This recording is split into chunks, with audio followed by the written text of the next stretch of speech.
Assalamualaikum warahmatullahi wabarakatuh. Perkenalkan, nama saya Regita Oktaviani Anandasari dengan NPM 200108017. Saya dari Prodi Tadris Pendidikan Biologi semester 4. Video ini dibuat untuk memenuhi tugas dari mata kuliah Embriologi Hewan yang diampu oleh Ibu Imro'atul Munawaroh SSI MPD. Pada video kali ini saya akan memaparkan materi dengan tema fertilisasi dengan poin-poin seperti pengertian fertilisasi, jenis fertilisasi, proses terjadinya fertilisasi, fungsi fertilisasi, dan juga tahap fertilisasi. Proses peleburan antara sel telur dengan sel sperma sering kita sebut dengan fertilisasi atau pembuahan. Lalu, bagaimanakah proses terjadinya fertilisasi ini? Mari teman-teman kita bahas bersama. Untuk dapat mengetahui proses dari fertilisasi, terus tonton video ini ya, jangan sampai di skip teman-teman. Ovum memerlukan waktu sekitar 4-5 hari untuk mencapai rahim, tetapi hanya dapat dibuahi paling baik pada 6-12 jam pertama. Jika sel telur pada ovarium telah masak, maka akan dilepaskan dari ovarium. Pelepasan sel telur dari ovarium ini disebut dengan ovulasi. Setelah sel telur ditangkap oleh infundibulum dan segera menuju ke tuba fallopi, di saluran inilah terjadi pembuahan, di mana jumlah sperma yang ditampung sekitar 200-300 juta.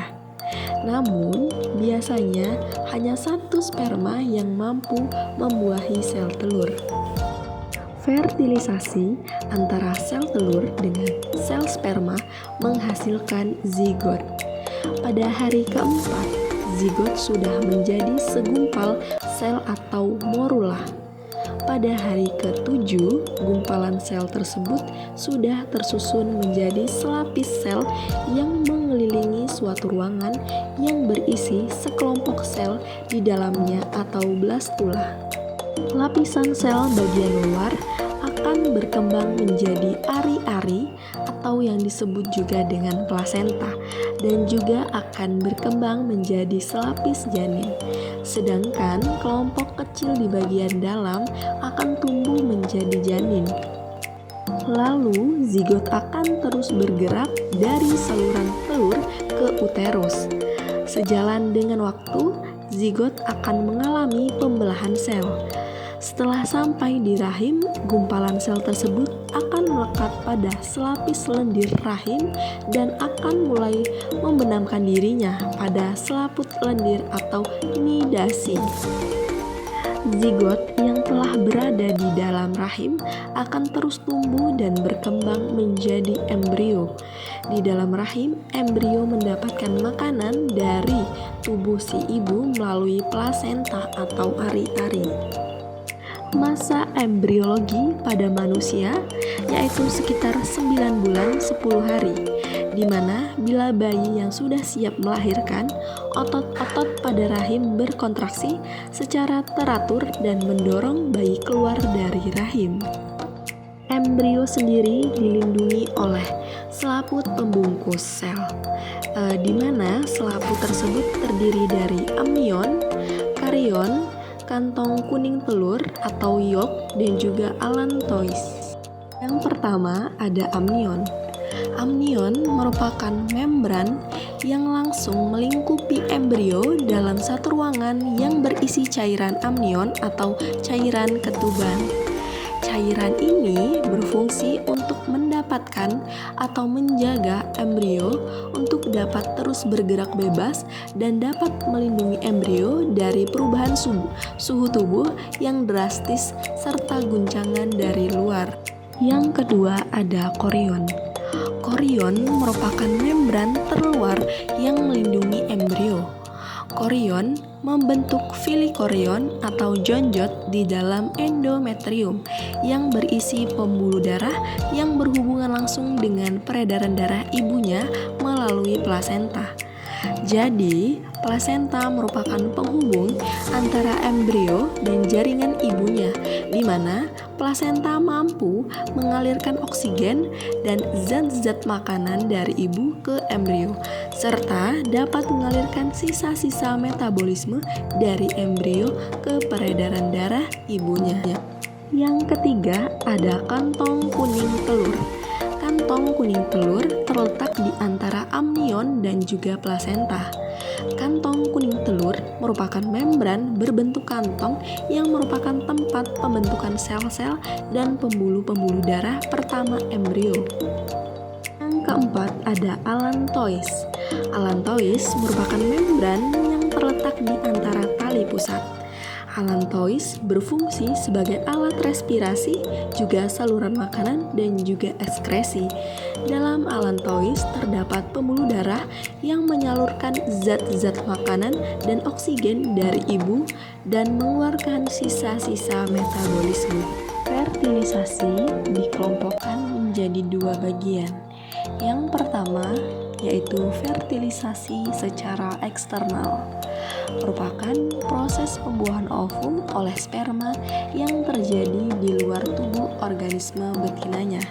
Proses fertilisasi ini dapat ditemui pada golongan seperti ikan dan katak. Fertilisasi yang kedua yaitu fertilisasi internal, merupakan proses pembuahan ovum yang terjadi di dalam tubuh induk. Fertilisasi internal ini pada umumnya terjadi di dalam oviduct. Setelah mengalami fusi, kemudian akan membentuk zigot. Fertilisasi ini dilakukan oleh beberapa hewan, seperti contohnya pada reptil, unggas, dan juga mamalia. Contoh dari fertilisasi eksternal yaitu terjadi pada katak. Pada saat katak akan melakukan fertilisasi, katak jantan akan menempelkan pada punggung katak betina sambil menekan perut katak betina dengan menggunakan kaki bagian depan dan merangsang pengeluaran telur ke dalam air. Setiap telur yang dikeluarkan diseliputi oleh selaput telur atau membran vetilen. Selanjutnya ada contoh fertilisasi internal yang terjadi pada mamalia.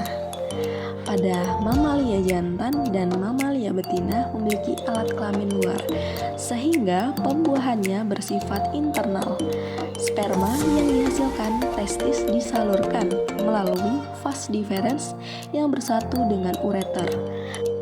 Pada pangkal ureter juga bermuara saluran prostat. Kelenjar prostat menghasilkan cairan yang merupakan media tempat hidup sperma. Ovum yang telah dibuahi, sperma akan membentuk zigot. Zigot akan berkembang menjadi embrio dan juga fetus. Lalu yang selanjutnya ada fungsi fertilisasi. Fungsi fertilisasi dibedakan menjadi dua, yaitu fungsi reproduksi dan juga fungsi perkembangan. Yang pertama yaitu fungsi reproduksi. Fungsi ini memungkinkan perpindahan unsur-unsur genetik dari kedua orang tua atau parentalnya. Yang kedua ada fungsi perkembangan. Fungsi perkembangan ini memungkinkan rangsangan pada sel telur untuk melanjutkan dan menyelesaikan proses pembelahan meiosisnya dan membentuk pronukleus betina yang akan melebur dengan pronukleus jantan. Alhamdulillah, akhirnya kita udah sampai di akhir video. Saya ucapkan banyak terima kasih kepada teman-teman juga ibu dosen yang telah menyimak video saya dari awal hingga akhir. Saya mohon maaf apabila dalam pembuatan video ini banyak terdapat kesalahan. Saya ucapkan wassalamualaikum warahmatullahi wabarakatuh.